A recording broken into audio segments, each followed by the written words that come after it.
भारत के लिए। और दूसरा जो है ना सबसे बड़ा मसला, यहाँ पाकिस्तान में सलाहियतों की कोई कमी नहीं है। आपने शुएब अख्तर की बात की ना, पता नहीं कितने शुएब अख्तर जो है ना वो हम पाकिस्तान के अंदर तैयार कर सकते थे और कर सकते हैं। हाँ। लेकिन हमारे सिस्टम का जो है प्रॉब्लम वो है हमारा, कि हमारा वो सिस्टम ही नहीं है। जिस दौर की आप बात कर रहे हो ना, शुएब अख्तर के दौर की बात कर रहे हो, उस वक्त पाकिस्तान के अंदर जो था आपका जो डोमेस्टिक सिस्टम था वो इतना मजबूत था, इलाकाई क्रिकेट इतनी मजबूत थी, क्लब क्रिकेट इतनी मजबूत थी कि उसमें हमारी एक वक्त के अंदर ना 2-2, 3-3 टीमें जो थी वो बन सकती थी। जब हमने उन तमाम चीजों उन तमाम मामलात को खत्म कर दिया, मैं भी खेला हूं ना। हाँ। मैं अपने स्कूल की तरफ से भी खेला, कॉलेज की तरफ से भी खेला, यूनिवर्सिटी की भी टीम थी, ठीक है ना। तो और हर तमाम बड़े कॉलेजेस की, तमाम बड़े स्कूलों की और तमाम यूनिवर्सिटीज की टीम जो, और फिर एक कंबाइंड यूनिवर्सिटीज की टीम जो थी वो बनती थी। और मुझे याद है कि उसके अंदर कमोबेश पूरे वो लड़के होते थे जो पाकिस्तान खेल रहे होते थे। जब हमने उस सिस्टम को ही खत्म कर दिया, ठीक है ना वो हमारी क्लब क्रिकेट रही, ना हमारी स्कूल की क्रिकेट रही, ना वो हमारी कॉलेज की क्रिकेट रही, फिर आप कैसे शुएब अख्तर पैदा करेंगे? मुझे बताएं ना, कैसे जहीर अब्बास को लाएंगे, कैसे जावेद मियांदाद को ढूंढेंगे? भाई ऐसे ऐसे प्लेयर थे कि जिनका नाम लिया जाए तो पता चलता है कि दुनिया को उन्होंने आगे लगाया हुआ था। हम तो आज तक अपने उन 4 खिलाड़ियों का नेबुल बदल हासिल नहीं कर सके जो अभी रिसेंटली जिन्होंने क्रिकेट छोड़ी।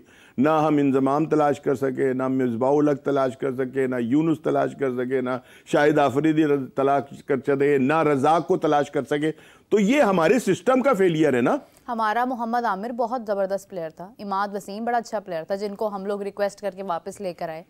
हमारे सलमान भट्ट साहब, हमारा अहमद शहजाद बड़ा अच्छा प्लेयर था। चलिए ये जो 2-3 नाम सईद अजमल हमारा बहुत शानदार प्लेयर था। इनकी तो कोई कम अकली थी या इनको पता नहीं क्या बद्दुआ थी किसी की कि ये तो 2-3 तो हमारे, मतलब हमने अपने एक टाइम में 3 बड़े खिलाड़ियों को जाया किया।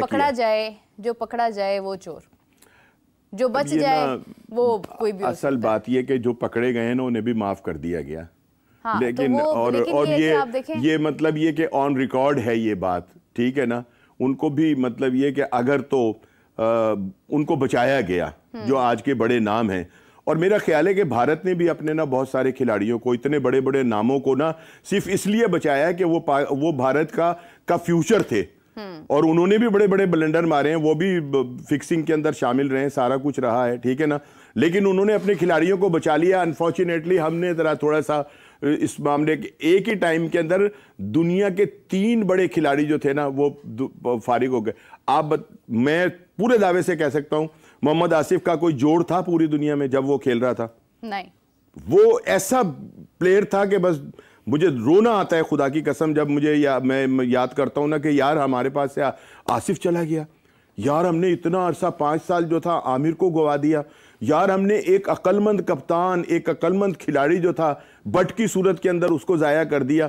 और ये सारा कुछ जो था ना हुआ है, बहुत कुछ हुआ है। लेकिन इसके अंदर भी हमारे बहुत सारे सीनियर खिलाड़ी जो है वो शामिल हैं जिन्होंने इनकी शिकायतें की, आईसीसी को कहा कि जनाब चेक करो ये हो रहा है, ठीक है ना। और इसके एविडेंस जो थे वो भी मिले। पनिशमेंट एक खिलाड़ी के लिए ना ये इल्ज़ाम ही बहुत बड़ी सज़ा है कि वो उसके ऊपर ये एक ब्लेम एलिगेशन या उसकी एक गलती सामने आ गई है दुनिया भर के सामने, ये ही बहुत बड़ी सज़ा है उसके लिए। लेकिन बात ये है कि आप किस तरह से आगे, अब आप क्या कर सकते हैं आगे, हम क्या कर रहे हैं? हमने अभी रिसेंटली मैं देख रही थी अहमद शहजाद की स्टेटमेंट है कि वो खासे इजहार कर रहे हैं अपने अल्फाज का कि साजिद खान को शामिल क्यों नहीं किया गया। ठीक है, वहाँ पे स्पिन विकेट्स उस तरह से मतवक्के नहीं है तो ये कहा जा रहा है कि ठीक है साजिद की वहाँ पर ऐसे जरूरत नहीं है। लेकिन आप देखें कि एक आपका वो खिलाड़ी जो जख्मी हो गया और वो उसने खेल नहीं छोड़ा, हमारे पास ये टैलेंट है, ये हमारा वो टैलेंट है जो हम ग्रास रूट लेवल से अगर उठाने चलें तो हमारे पास ऐसे ऐसे हमें लोग मिलेंगे जिनके दिलों में खेल के अलावा और कुछ नहीं है। उन्हें पैसे से भी कोई मतलब नहीं है, उन्हें फेम से कोई मतलब नहीं है, उनको अपने मुल्क के लिए खेलना है क्योंकि वो क्रिकेट से प्यार करते हैं और वो क्रिकेट को डूबता हुआ नहीं देखना चाहते। मुझे आप एक बात बताएं, हम कहते ये हैं कि जो डोमेस्टिक के अंदर जिनकी परफॉर्मेंसेज होंगी हम उन्हें टीम में शामिल करेंगे, यानी कारकर्दगी की बुनियाद जो है उसको। मुझे आप एक बात बताइए, फखर को क्यों नहीं टीम में शामिल किया गया?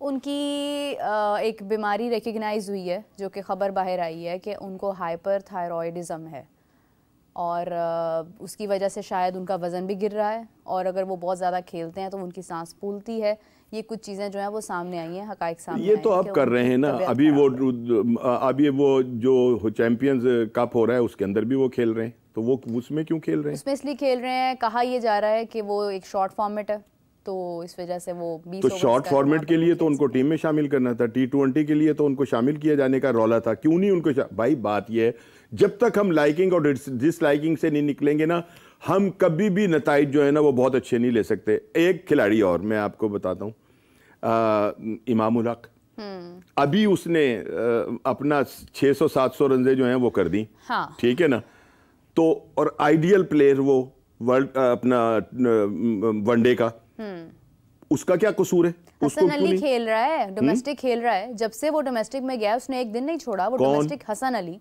डोमेस्टिक भी खेल रहा है, अपनी फिटनेस पर काम कर रहा है। हसन अली के तो अभी बहुत सारे उनके भी वो मामलात हैं, फिटनेस के मामलात हैं, वरना हसन अली भी एक हमारे पास बड़ा प्लेयर जो था वो आया था। हाँ। आपने साजिद की बात की, एक सीरीज के अंदर वो बंदा 20 आउट कर रहा है, 19 आउट कर रहा है, बिल्कुल ठीक है ना, तो जब दूसरी सीरीज हो रही है तो उसको लेके भी नहीं गए साथ। हाँ। तो ये भी तो पॉसिबल हो सकता था कि वहां हो सकता है कि किसी टीम मैच में उसकी जरूरत पड़ सकती थी, तो उसको क्यों नहीं रखा गया, वजह क्या?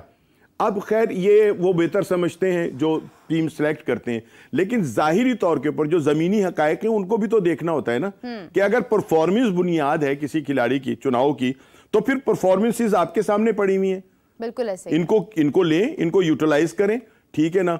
तो बहरहाल ये कि ये 2-3 जब तक आप अपना उससे नहीं निकलेंगे, जो मैंने अभी लफ्ज़ इस्तेमाल किया लाइकिंग और डिसलाइकिंग से, तो मेरा बहुत मुश्किल है कि हम जो है वो हम तो देखें ना कितने मज़े से हम एक ऐसी क्लब लेवल की टीम से जो है वो हार गए, वनडे भी उन्होंने हरा दिया हमें, और उन्होंने अपना क्या कहते हैं T20 में भी हमें हरा कर बता दिया कि ये लें आप बड़े बनते हैं फनकार, ठीक है ना।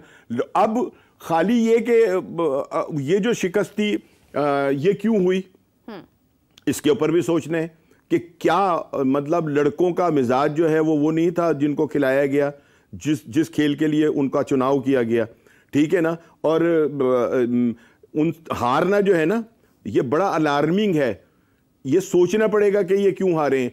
अब कल मैं देख रहा था कि रिलैक्स हो जाते हैं ना, नहीं रिलैक्स तो हम इतने थे कि कल हमने कोई इस पर बहस ही नहीं की, हाँ, कि जिम्बाब्वे से हम क्यों हार गए। हम जिम्बाब्वे से एक मैच अपना ओडीआई का हारे, पहला मैच, हाँ जी, और एक मैच हम अपना T20 में हार गए। देखिए मुझे खदशा था, मैं बड़ी खुश थी कि मेरी प्रेडिक्शन गलत हो रही है, कौन नहीं चाहता कि पाकिस्तान ना जीते, मुझे बड़ी खुशी थी इस बात की कि पाकिस्तान ने 2 मैचेस जीते, और मुझे इंतजार था, बल्कि मैं तो इस बात को इतनी इंपॉर्टेंस दे ही नहीं रही थी कि ये आखिरी मैच है तो इसमें तो पाकिस्तान ने जीतना ही जीतना है, व्हाइट वॉश तो करना बनता है, लेकिन करना बनता है, करना ऐसे तो नहीं बनता, करना परफॉर्मेंस से बनता है।